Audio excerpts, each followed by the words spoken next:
Hey guys, it's the Creative Duelist here, and I've been making decks creative since 2016. Welcome folks. Now, today I'm here with a very interesting deck profile. I'm here with my Amazonas deck profile. Meaning to profile this for a while. Also, if you guys are new to the channel, please consider subscribing, leaving a like, and giving your feedback down in the comment section. So anyway, I'm going to go over my card choices. And Amazonas is just one of those underrated decks that are very fun to play.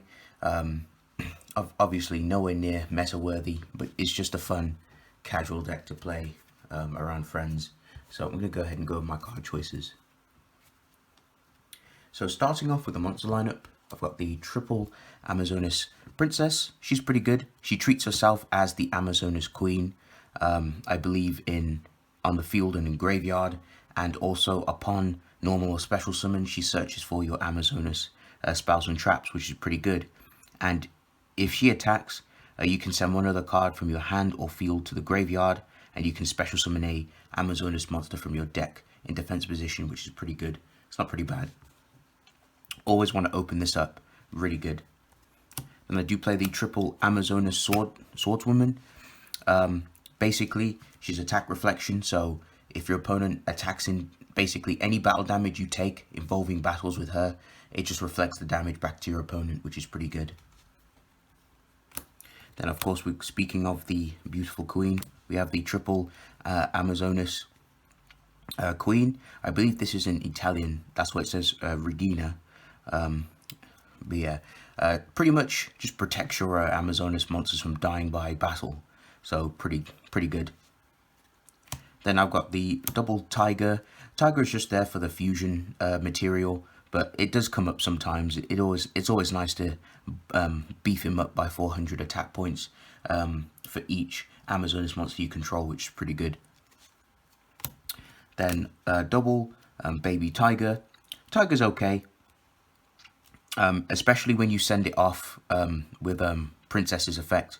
Not bad, and it also sprouts itself back, which is pretty good. And it also gains an attack boost for every Amazonas, I think it's monster in the grave. But yeah, Amazonas card in the graveyard gains 100 attack, which is pretty good. Then I play the double spy. I was playing 3, but spy's kind of bricky. It doesn't really do much. It's just another Amazonas, I guess. So spy does come in handy sometimes. And also, spy does help to get the queen out pretty quickly. Because you just reveal queen, special summon the spy, and you tribute over the spy and then summon the queen. Then one sage, it's gimmicky, doesn't really come up very often. One paladin, comes up sometimes just to get the attack boost. And then one trainee to round up the Amazonas monsters.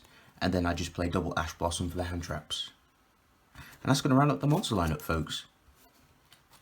Alright, onto the spells. I play the triple Amazonas Call. This is just there to search for our Amazonas monster or send it to the grave. And also it lets you can banish this card from the grave, and you can make one of your Amazonas monsters. I think it can attack all monsters once each, which is pretty good. But other monsters can't attack. That's really good, especially if you have I think it's Amazonas Warrior Lady. Or Amazonas Swordswoman, because then if your opponent has like really beefy monsters and she just attacks them all each, they all take the damage and you don't. Then we got the triple Polymerization for our fusion plays. Double Village, really good, especially if you don't open up very well, because Village can help you float if your Amazonas monster dies. Double Fusion Recycling Plant to search for the Polymerization. Double Desires to dig for answers. One Fusion Recovery. Really good, especially if you want to bring back a princess. One Call by the Grave. And of course the one Reinforcement to round up the spells. The trap lineup's pretty small. These are this is the best trap in the deck. Triple Amazonas Onslaught. This card is literally it's basically just banishes anything your opponent battles, so it's like a whiptail.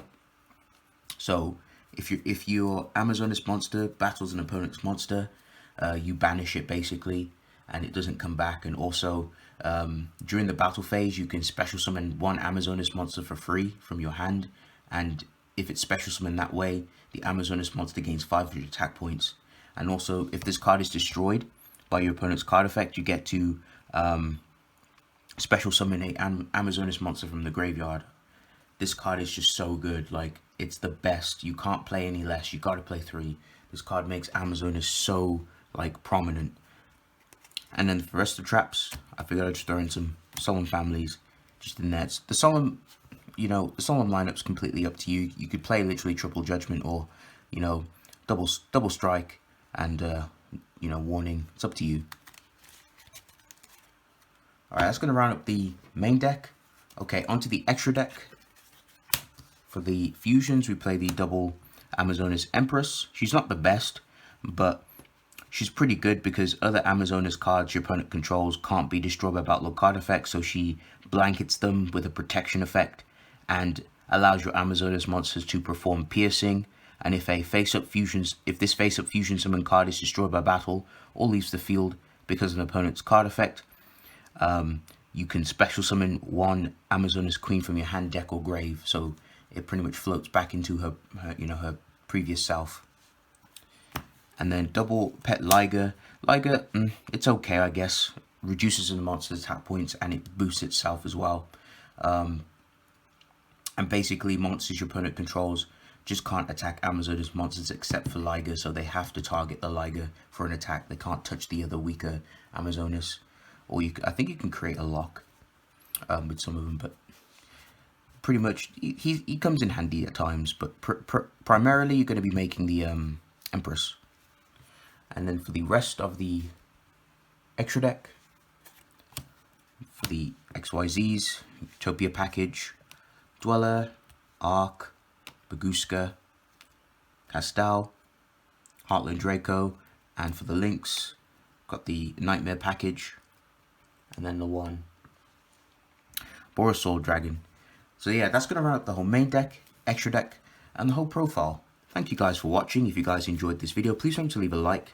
Comment down below. Feedback is always nice to hear. Tell me thoughts in the comment section. I do plan to do some more deck profiles. I'm just waiting on some cards, and I'm purchasing some new cards as well, especially from Lightning Overdrive. Really good set. But yeah, I'm going to see you guys on the next one. Peace.